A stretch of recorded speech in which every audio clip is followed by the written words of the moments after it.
Magandang araw. Ako po si Mark Lester Liragat. Ito po ang aking daily devotions ngayong February 9. Three Truths About Forgiveness, Joseph and His Brothers, na tinalakay po ni Pastor Russell Campos sa 365 Daily Devotions. Ang Bible verse ng araw ay galing sa Genesis chapter 45, verse 1. Sabi po ay, Then Joseph could no longer control himself before all his attendants, and he cried out, Have everyone leave my presence. So there was no one with Joseph when he made himself known to his brothers. Dito makita natin ang moment na hindi napigilan ni Joseph ang kanyang emosyon. Umiiyak siya, pinalabas niya ang lahat ng tao, at doon niya pinakilala ang sarili niya sa kanyang mga kapatid. Hindi ito eksena ng paghiganti, kundi eksena ng puso na handang magpatawad. Dito papasok ang una nating teaching. True forgiveness is rooted in God's sovereignty. Hindi nakita ni Joseph ang kanyang buhay bilang sunod-sunod na aksidente o malas. Nakita niya ang kamay ng Diyos sa likod ng lahat, kahit sa sakit. Kaya niya magpatawad dahil alam niyang may mas mataas na plano ang Diyos. Kapag kinilala na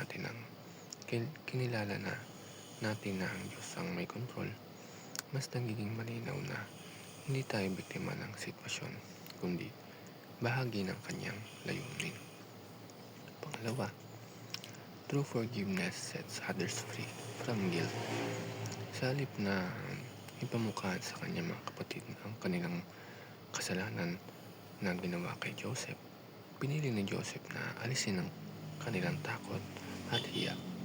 Hindi niya sila hinusgahan, bagkus ay niyakap niya sila. Ang tunay na kapatawaran ay hindi pa ulit-ulit na pagbubukas ng sugat ng iba, kundi ang pagbibigay ng pagkakataong magsimula muli. And last, true forgiveness sets yourself free from bitterness. Ang galit ay mabigat dalhin. Habang mas pinipili natin itong hawakan, mas tayo ang nahihirapan. Si Joseph ay naging malaya, hindi dahil nakalimutan niya ang sakit, kundi dahil pinili niyang bitawan ito.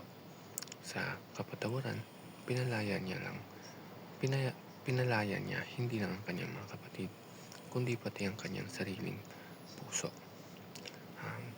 Ang eksena sa Genesis chapter 45 verse 1 ay nagpapaalala sa atin na ang kapatawaran ay minsan may kasamang luha, pero palaging may dalang kagalingan.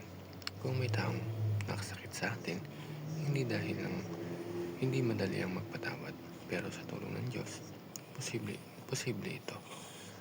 Naway piliin din natin ang kapatawaran, hindi para sa mga taong nakasakit sa atin, kundi para sa kalayaang ibinibigay nito sa ating sarili. Yun lamang po.